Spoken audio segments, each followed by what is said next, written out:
You've known this person for 3 years. 3 years! You've been to his or her house, you've eaten their food, you've met their dog, and yet, right now, in this moment, if someone held a microphone to your face and said, "What's her name?" you would rather fake a seizure than answer that question. But the guy who just pulled up outside, the one you've never met in your life, you already know he's driving a 2017 Ford Mustang GT in triple yellow, probably the manual, definitely has the performance package, and you respect him for it. You don't know his name either, but you know his car, and somehow that feels like enough. If this is you, and you know if this is you, welcome to one of the most specific psychological phenomena nobody talks about. You can walk through an entire parking lot and narrate it like a sports commentator. Ooh, 2020 Golf R. Someone's compensating tastefully. Oh, nice, a first-gen Evo. That thing's older than my regrets. But then your coworker's wife introduces herself at the Christmas party and her name evaporates from your brain before she even finishes saying it. What is actually going on inside your head? Why can your brain hold an encyclopedia of automotive knowledge but drops human names like a wet paper bag? Turns out, psychology and neuroscience have a genuinely fascinating answer, and it's going to make you feel either very understood or very seen in a way you weren't ready for. Possibly both. Let's start with how memory actually decides what's worth keeping. Your brain is not a hard drive. It doesn't store everything equally. It's more like that one friend who only remembers things they personally find interesting and then acts surprised when you're upset about it. Memory is deeply, unapologetically selective, and what it holds on to most reliably is anything connected to emotion, pattern, meaning, and reward. Now think about what a car is to someone who loves cars. It's not just a vehicle, it's a whole system.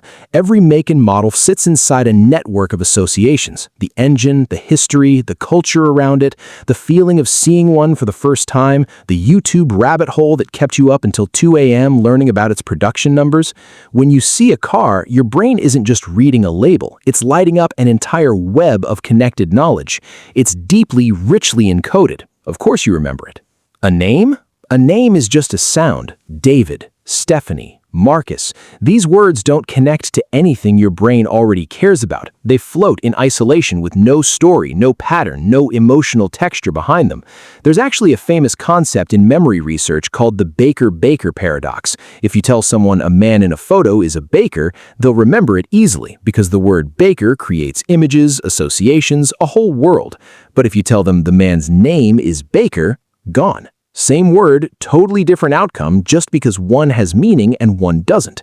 Names, for most people, fall into that second category. They're labels with no hooks. Cars, for the people watching this video, are basically the opposite of that. Every detail has a hook.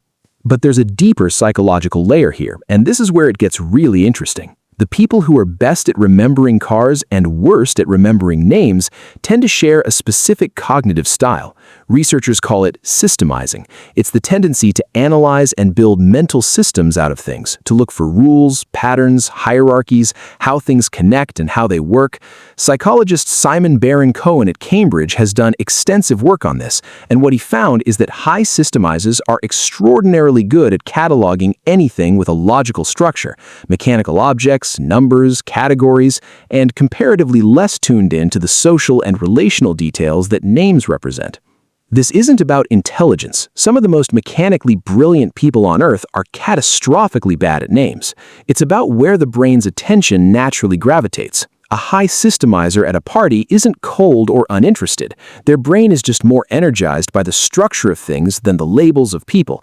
They'll remember your job, your opinion on something, the specific make of watch you were wearing, the route they took to get there. But your name, delivered once in a loud room during a handshake, the brain filed it under low priority and moved on. Relaxed attention is better at encoding, and most car people are never more relaxed than when they're looking at cars.